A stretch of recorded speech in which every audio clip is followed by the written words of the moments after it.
Nos últimos dias, só em São Paulo foram registrados pelo menos 4 casos de ex-maridos, maridos ou namorados que mataram as companheiras. Isso lá, e é o que a gente tem acesso.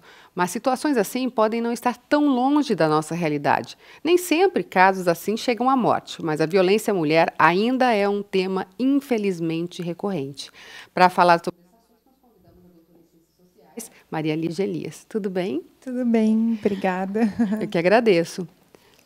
Ainda isso está impregnado por conta de machismo ou é, de repente, uma dificuldade de aceitação por conta de a mulher pertence ao homem, que também é um machismo, né? Exato, eu acho que o machismo ele está na raiz de todas as questões que envolvem violência contra a mulher, né?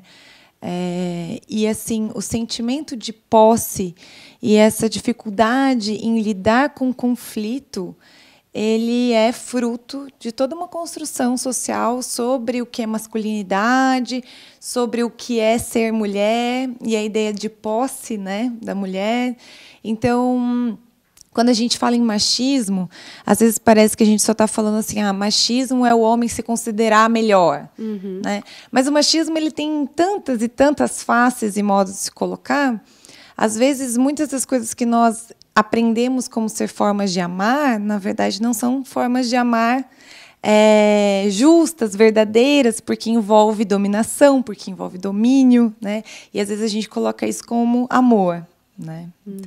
Então, partindo desse princípio, é tudo a ver com o machismo. Tudo a ver com o machismo, tudo. A gente tem conseguido, claro, um destaque da mulher, um empoderamento feminino. A gente pode considerar que, em alguns casos como esse, em princípio, a situação não teria começado ali, né? Não começa com morte, normalmente, mas com pequenas formas aí, né, de maus tratos, enfim.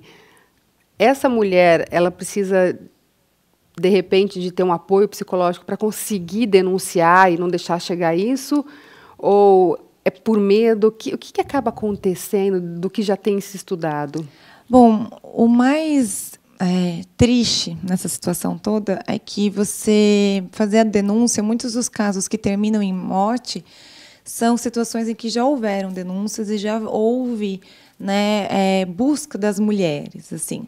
Então, é claro que medidas protetivas e a gente ter um aparato legal, ele é fundamental, fundamental. Mas isso sozinho não vai dar conta da realidade que nós estamos vivendo, né? E nós estamos vivendo uma realidade. Tem uma autora que eu gosto muito, ela chama Rita Segato, e ela fala da pedagogia da crueldade. Nós estamos cada vez mais nos acostumando a ver a violência e formas de violência cada vez, ela fala em tecnologias novas de violência, nós estamos nos acostumando o nosso olhar a isso, né? E que muitas vezes isso vai se refletir no nosso relacionamento pessoal.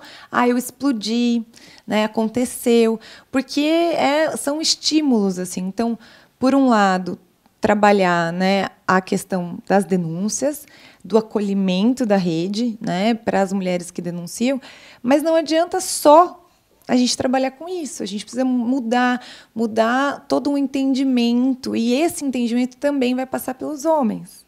Né? Você falou das mulheres, que as mulheres estão mais empoderadas. Realmente, as mulheres mudaram muito, né? E talvez haja hoje um conflito muito forte nessa transformação, né? Das mulheres se colocarem, enfrentarem. Um dos casos assim dessa história de feminicídio, ele dizia assim que até o final ela dizia assim: você não é homem, e ele quis provar que ele era homem, né? Então veja, é um homem que realmente, olha que masculinidade é essa? Precisa matar alguém. Que você precisa matar alguém para você provar que você é homem, né? Ou você precisa subjugar, né? Você não consegue sair dessa situação. Então, as leis, obviamente, têm um papel, porque, por exemplo, a lei ela não vem sozinha, ela vem com todo, né, um artefato ao redor. É fundamental, mas a gente precisa repensar muitas coisas. Porque, como você disse, não dá conta, né, de proteger como deveria, né? O ideal seria que a mulher já tivesse uma formação, talvez, de educação, de família, de não permitir isso, né? E sair, de repente, logo no começo, quando percebesse algo assim.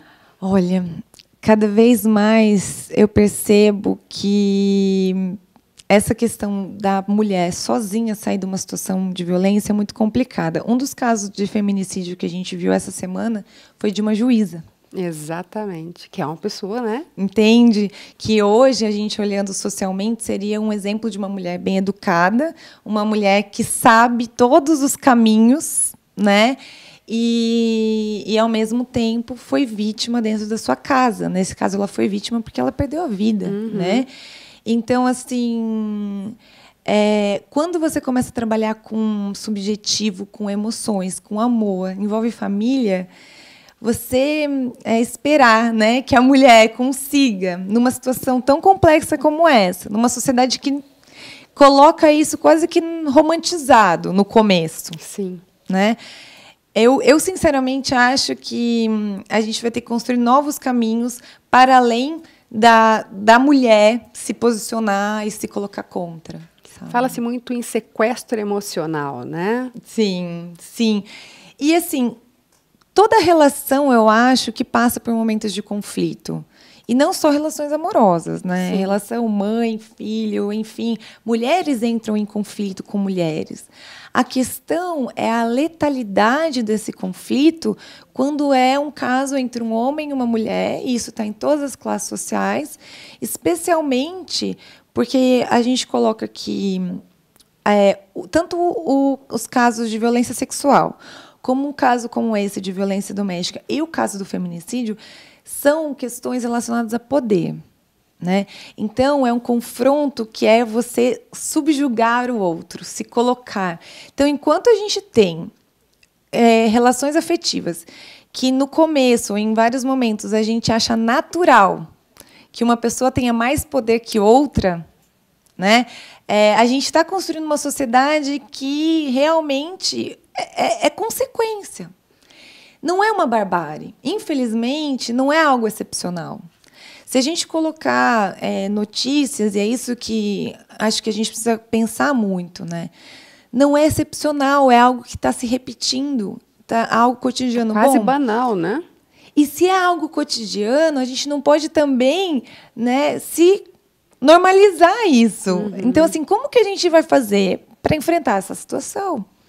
O que me parece é que todas as tentativas de enfrentar essa situação, quando a gente vem e coloca esses assuntos, são muito incômodas, né?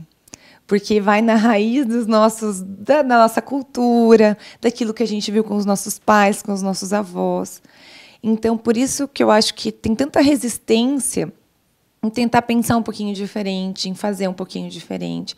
Essa coisa de que o homem precisa ter determinados comportamentos para provar a virilidade. Tenho amigos que falam que a masculinidade é muito frágil, porque não...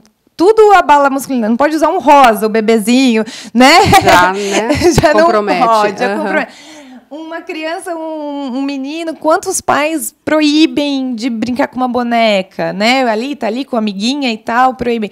Gente, que construção frágil é essa que tudo pode abalar, né? E pensar a violência passa por isso. Então, isso é muito forte, né? Porque todo mundo sabe que o feminicídio é errado. Mas por que isso acontece? Da onde vem isso? Mas vem lá do jeito que a gente está educando, da maneira com que a gente pensa que as coisas são normais. Não, mas nisso eu não quero mexer, por quê? Né? Sempre foi assim? Eu acho muito engraçado que esses dias eu ouvi no rádio uma pessoa falando, mas deu certo para a minha geração. Não deu certo, minha gente. Exatamente, né? E que se tivesse, não quer dizer que vai dar com a próxima, né? Exato. E não deu, porque assim, a violência sempre existiu, né? O que acontece é que hoje a gente também tem acesso muito rápido ao que está acontecendo, né?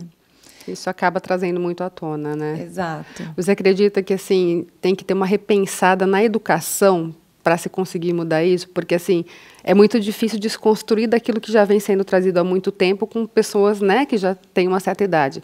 Mas com a garotadinha lá desde pequenininho, você acha que tem um movimento que possa melhorar e mudar isso? Sim, eu acho que a educação ela é um dos instrumentos para a gente lidar com isso. A educação formal e a educação informal que a gente tem no nosso cotidiano, né? O problema é que a gente vai falar de feminicídio, a gente vai ter que falar de gênero. A gente vai ter que falar de papéis, que são papéis construídos. E hoje a gente tem uma muralha quase, impenetrável, porque se a gente vai falar desses assuntos, é como se a gente estivesse falando de temas tabus, ou que, ao falar sobre esses assuntos, estivéssemos indo contra uma ideia de família, ou uma ideia, né, daquilo que ligado aos valores familiares, quando, na verdade, esses valores familiares eles são importantes, mas, muitas vezes, eles abafam muita coisa. Uhum. As famílias não são lugares apenas de paz, tranquilidade e afeto. Esses casos revelam isso. Tratar desses assuntos é expor essas escaras. E aí a grande dificuldade, né? Mas, para mim, como estudiosa e que venho estudando cada vez mais, eu fico assustada como tem quase uma proibição em se tratar desses temas publicamente numa escola, professoras e professoras sendo recriminados por tratarem desses assuntos em sala de aula.